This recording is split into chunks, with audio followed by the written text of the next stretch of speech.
करायचा, खरं तर मला हे बिलकुल पटण्यासारखं नव्हतं. म्हणून मी त्यांना म्हटलं, तुम्ही मला आधी विचारलं असतं तर मी असं करू नका असंच तुम्हाला सांगितलं असतं. पण अंत्यविधी तिथे करायचं ठरवलं, मग त्याच्यात बाचाबाची झाली. काही माध्यमं तिथे पोचल्यानंतर तुमचे कॅमेरा फोडून टाकू इथपर्यंत त्यांची मजल गेली. मग त्यानंतर त्यांनी पूर्ण उचलून लाकडं बिकडं जी होती ती थोडी डिस्टन्सवर नेली. म्हणजे दोघांनी ठरवलं की दोन्ही बाजूच्या नातेवाईकांनी ठरवून मग ते थोडं लांब त्यांनी केलं आणि आज हा अंत्यविधी झाला. मला या गोष्टीचं दुःख तर खूप आहे, पण चीडही येते की या प्रत्येक गोष्टीत आता म्हणजे राजकारणी तर राजकारण करतातच, आता पीए सुद्धा राजकारण करताना दिसत आहेत आणि अतिशय दुर्दैवी आहे, चीड आणणार आहे.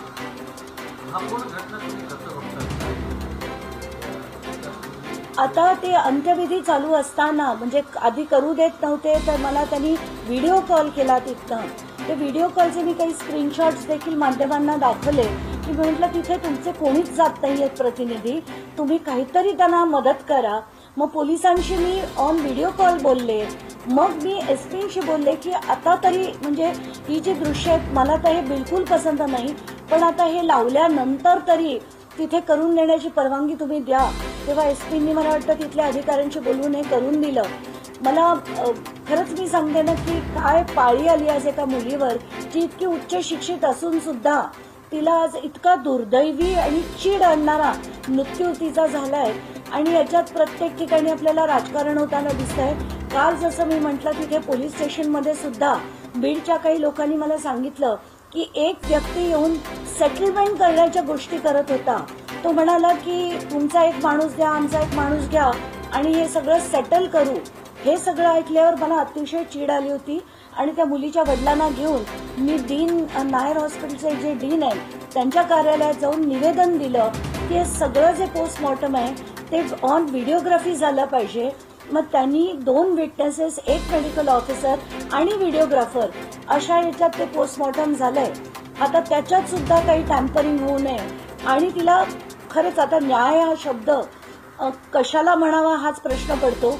जो न्याय म्हणतो आपण तो जर तिचा जीव वाचला असता तर नक्कीच म्हणता आलं असतं, पण आता तिचे प्राण गेले. आता ह्याला अटक होऊन अगदी थेट फाशी जरी झाली तरी सुद्धा आपण न्याय झाला असं म्हणू शकतो का? तर मला खरंच सांगायचंय की महाराष्ट्रात आपल्याला ना आई वडिलांना ना मानसिकता बदलण्याची गरज आहे.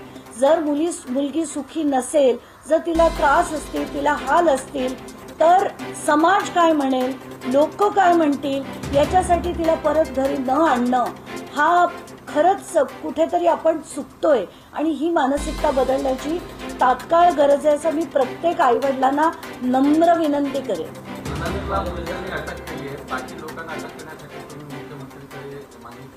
नाही, आत्ताच्या घटनेला दोघांना एकाला अटक झाली आहे, पण बाकी दोघांना निदान त्यांचे स्टेटमेंट घेण्यापुरती, कारण त्यांचे रोल तितकेसे मोठे नव्हते.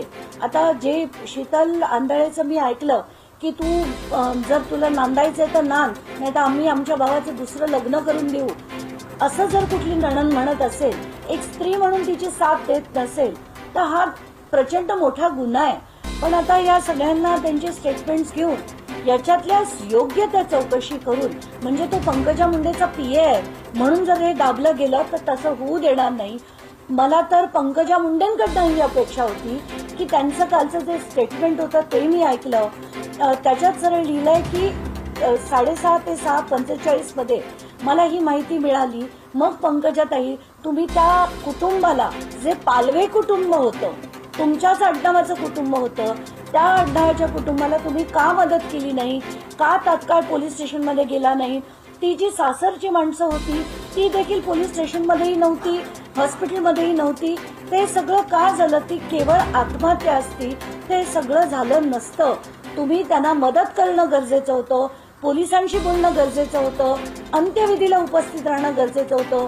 जर तुम्ही लग्नात होतात, पुत्र समान मुलगा होता, जर तो तुमचा पीए होता, तर मग त्याची बायको जेव्हा गेली तुम्ही तिथे का गेला नाहीत? असंख्य प्रश्न आहेत. पण जसं मी म्हणते ना की यांच्या घाणीच्या राजकारणात खरंच मला पडण्याचे, त्या किळसवाणी राजकारण झालंय, मला पडण्याची इच्छा नाही. राजकारण खरंच केल्याशिवाय झालंय का? एकंदर पाहिलं गेलं तर आतापर्यंत त्यांची नावं येत होती, पण आता पीए वगैरेंची पण नावं येताना दिसत आहेत. तरी कुठपर्यंत राजकारण? म्हणजे मला आता असं वाटतंय की आता जे राजकारणी दादागिरी करायचे तसंच आता पीए सुद्धा दादागिरी करतायत की काय.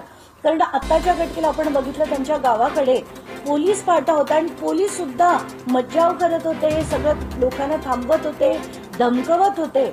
आणि हे कुटुंबाचे लोक सुद्धा मीडियाला तुझा कॅमेरा फोडून टाकू इथपर्यंत बोलण्याची मजल जर आज एखाद्या राजकारण्याच्या पीएला सुद्धा असेल किंवा त्याच्या कुटुंबियांना असेल तर आपण आता समजू शकतोय की हे राजकारण किती घाण होत चाललंय, कुठच्या स्तरावर पोचलंय आणि हे कुठेतरी थांबायला हवं.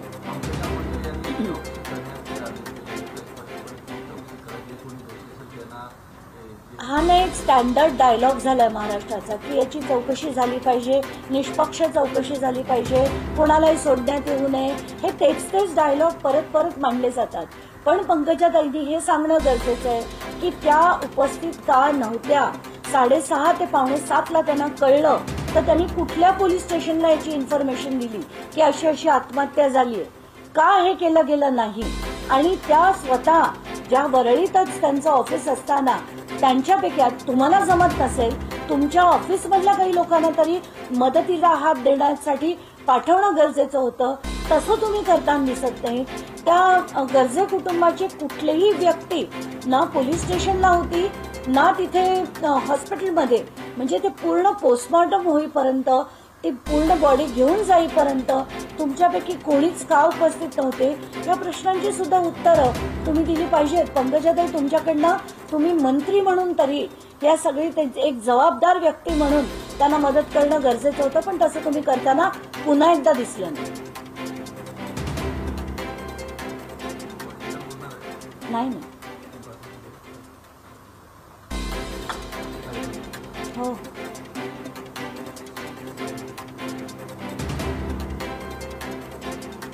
माझ्याकडनं